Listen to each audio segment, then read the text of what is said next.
Hello and welcome to another episode of Preservation Only. It has been a while since the last episode, and today's episode is actually inspired by one of the comments you guys left in the last video. Our characters need more speed, and honestly, I agree. It's kind of egregious how long this account takes to clear anything, basically. So, I've been farming for some stuff. Let me just show you guys. I started with Kalis. I changed his relics from 4-piece Wave Strider and 2-piece Space Station to 2-piece Warrior, 2-piece Wave Strider, and 2-piece Gentry, with special attention to speed substats. This changed his speed from 132 to 157. Now, his attack did decrease from 4,600 to 4,200, but I think it shouldn't be that bad in battle, because we are attacking more frequently now. Oh, and also, Aventurine has this mark over here because, if you guys remember, when we enter 4.0, there was a free 5-star selection, and I of course pick Aventurine, so now let's just activate it. And we now have E1, S1 Aventurine. Next on my list is March and Gepard. But before we take a look at their relics, I just noticed that of all my characters, only these two have 4-star light cones. And if we're going to make March and Gepard better, these just won't cut it. Both of them are attack scaling in their attacks, so the most suitable light cone for them is actually Heng's light cone. And with no news of a new preservation character on the horizon, I decided to just go pull for it, while his banner is still up. We have 212 pulls and 0 pity, so let's pull for a third copy of Though Worlds Apart. This is for March. Okay, let's skip. Wow, that's a lot of things in one 10 pull. 7. This might be it. Okay. Though Worlds Apart, please. Come on. Heng. Okay. Oh, do we have Max Pela already? Nice. Heng? Really now? Alright, we lost the first 75-25. Let's keep pulling.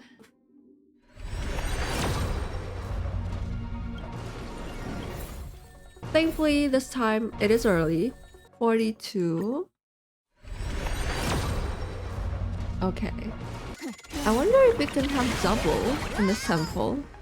Hopefully so. So we don't need to spend, a lot of J's. Come on.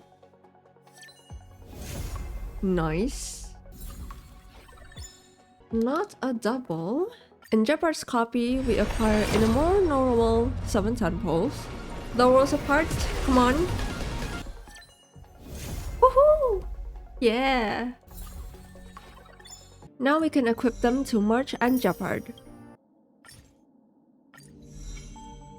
Gepard previously has 4-piece Knight and 2-piece Broken Keel as his relic set with 128 speed, and after some farming, I managed to get 4-piece Warrior set and 2-piece Gentry on him, giving him 149 speed. A whopping 21 speed higher than before. Lastly, our March, our beloved San Yueqi. She was previously on 4-piece Musketeer and 2-piece Inner Sal Soto with 139 speed, which is not bad. Now though, she has 2-piece Warrior and 2-piece Musketeer. For her planar set, I kept her on Sal Soto for the ultimate and follow-up attack damage boost. She now has the highest speed out of all of my characters, 162 speed. Hopefully, now that our character speed have massively improved, we can clear boss fights much faster. I'm going to time all of our boss fights this episode and compare to last episodes to see if we have actually improved. Today we're starting the story of Amphoreus. We landed at the Abyss of Fate and were found by Finance and Terrae. We are then brought to Alchema, where we find Nicodor for the first time. We are using Kalis, March, Aventurine, and Heng PT here, I forgot that Nikador is not weak to imaginary but rather quantum, so maybe I should have dropped Xuan instead, but I didn't want to restart the fight, so we're sticking with this team. This fight certainly feels like we're just chipping down Nikador's HP slowly, as our attacks deals about 1% damage each. Thankfully though, we have this war armor mechanic in Amphoreus. Successfully breaking the war armor helps us deal about 10% damage, so it's definitely helping us finish the fight faster. And I can definitely feel the impact of our character's increased speed now, as March attacks much more frequently now between the enemy's attacks. Let's go. This fight ends up taking us 2 minutes and 48 seconds to clear. Granted, it's not the actual boss fight, but I think it's still pretty good. Next, as we agree to work together with the Crisis Heirs, we go to Castrum Kremnos to fight Nikador's true form.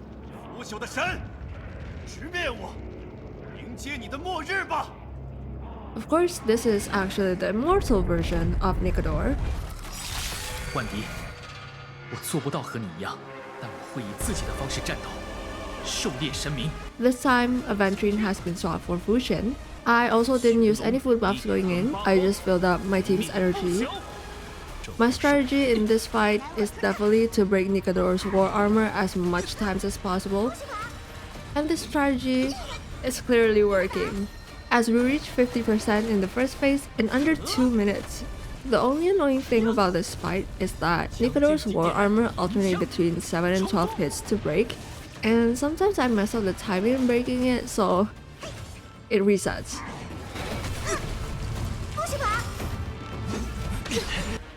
We enter second phase at around 3 minutes and 20 seconds. Okay, second phase. We keep on grinding down Nikador's HP, and after some time, we are finally done. Finish it with an ult. This battle took us 7 minutes and 23 seconds, and comparing it to our boss fight against Sunday last episode, where we took 7 minutes just for the first phase, I'd say this is a massive improvement. Now of course, this Trailblazer mission isn't done yet, as Nikador kept reviving. We go back to the Abyss of Fate and unlock the Remembrance path, and then travel back in time and fuse Nikador's soul together, making the Titan whole and, more importantly, killable.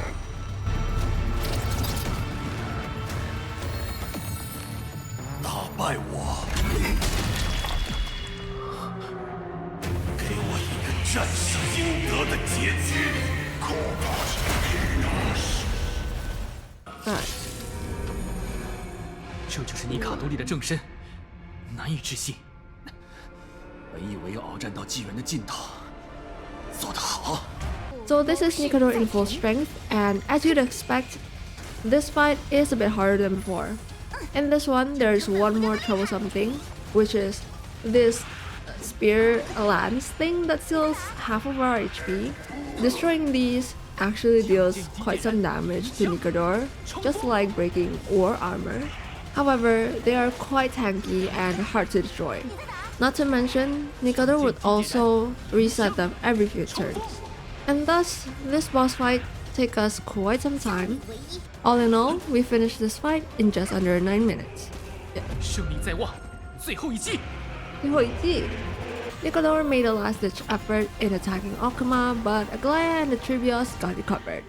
We then brought the core flame back to Alchema, and Finan entered the trial.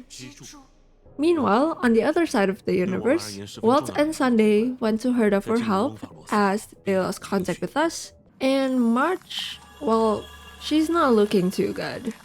Back to Amphoreus, some time has passed since Finan entered the Trial of Strife, and seeing that the situation might not be good, Heng, us, and Maide entered the trial to fish him out.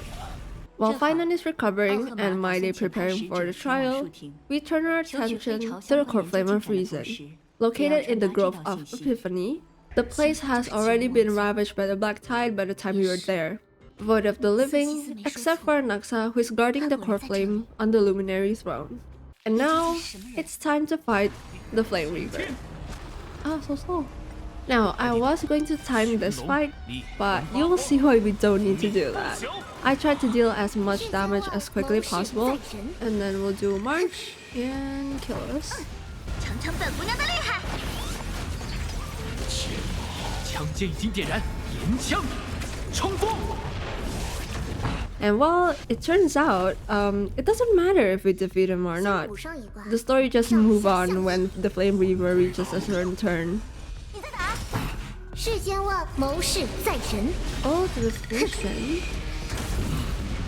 分析，起火吧！不好， Oh no, fusion. And in the second fight, we have Circe's help. 难产，人子们，切勿动听，逐个偷袭不成，就难再次得手。 Well, this fight should be easy.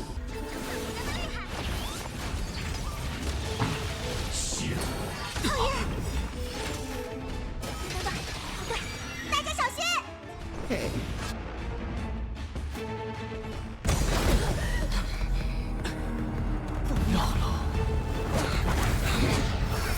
进门，开！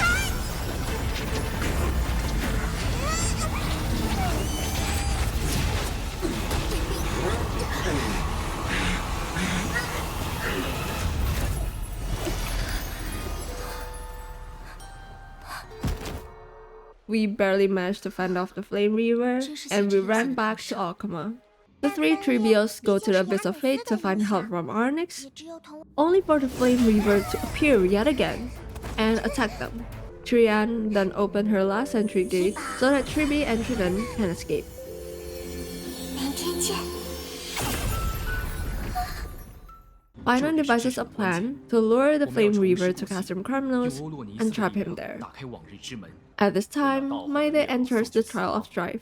We head to Castrum Criminals and fight the Flame Reaver once more.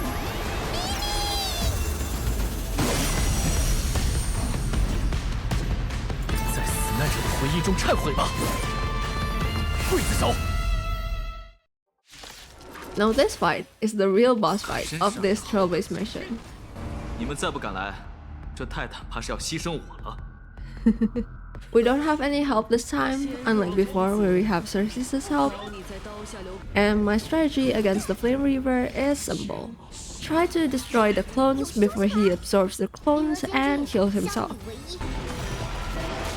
先补上一关。 No, that's not skill. Let's kill this first. You... I think we can do this. 尝尝本姑娘的厉害！ 枪尖已经点燃， Oh, 银枪，冲锋！ oh nice. 26%. We only fight for one phase, which took me 5 minutes and 30 seconds-ish before the story continues. 好力，力腾八荒， Is this enough? 无灭不朽。 Oh, it is. Okay. Whew. I don't know how it happened, but Anaxa somehow got the core flame of time when he got stabbed by the Flame Reaver. And then using a sentry gate, we go back to the present custom criminals, trapping him in the past one. Although it did not last long. As Flame Reaver catches up to us, Maide appears as a new god of strife. 真狼狈啊，救世主！怎么不是从天而降？ Ah, this entrance. 此城本就为我所有，岂有不走正本的道路？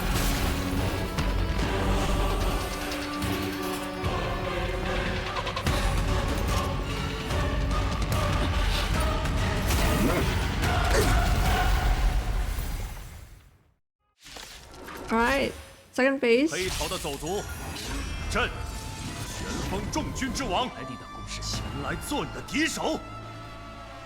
You stunned there. 尼卡多利，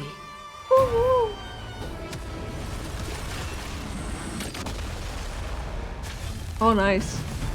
Last time we got Circe's help, and now we got Maide's help.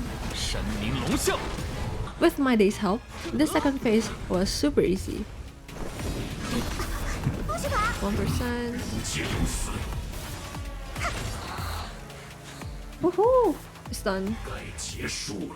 We say goodbye to My Day as he leaves for Castrum Kremnos, 活到最后， and the Trailblazer mission ends with us witnessing Triton's memories of the start of the Flame Chase journey.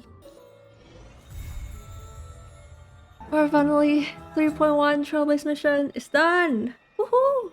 Next on the agenda is testing our newly improved characters against the 3 main endgame contents. First, MOC. Our last 3-star clear is stage 2, so we're starting from there. We divide our characters into 2 teams of 3. We managed to keep our 3-star record as our first team, consisting of Kalis, Heng, and Aventurine, cleared in 1 cycle, and our second team was March, Gepard, and Xuan, clearing in 4. We move on to stage 3. There was definitely a sense of increased difficulty, but nevertheless, we break our record. We got 3-star with 21 cycles remaining.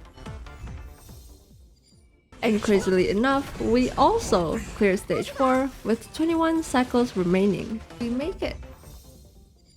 Stage 5 though is where our 3-star streak ends.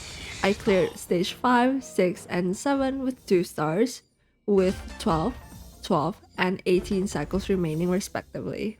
In pure fiction, we don't seem to have any data on a previous 3-star clear, so we're starting from stage 1.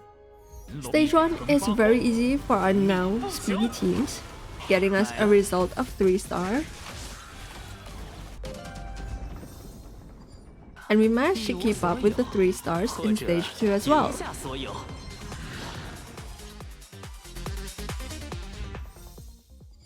Can't say the same about stage 3 though, as we got humbled pretty quickly. We couldn't even get 1 star here. I was so close though. Like, look at this. No! Oh my god, we're just 500 points short of getting 1 star. The last game mode we're going to challenge today is Apoc Shadow. I have the least amount of confidence in this one. In the first stage, I was lucky enough to clear with 2 stars. Unfortunately though, I couldn't clear the bosses in stage 2. I did get 1 star though, so not a total failure here. Okay, at least we got 1 star. And that is it for today. I think we did pretty well. 3.0, 3.1 bosses were honestly not as difficult as I thought it would be, nor it took as long as I thought it would be. I think building attack and speed is the correct call. Of course, there are still some improvements that can be made. But hey, we have successfully surpassed our limits in endgame content, and I am quite satisfied. Thanks so much for watching today's video. In the next one, we'll be continuing Amphoreus' story, and we'll continue building our characters. See you in the next one. Bye bye!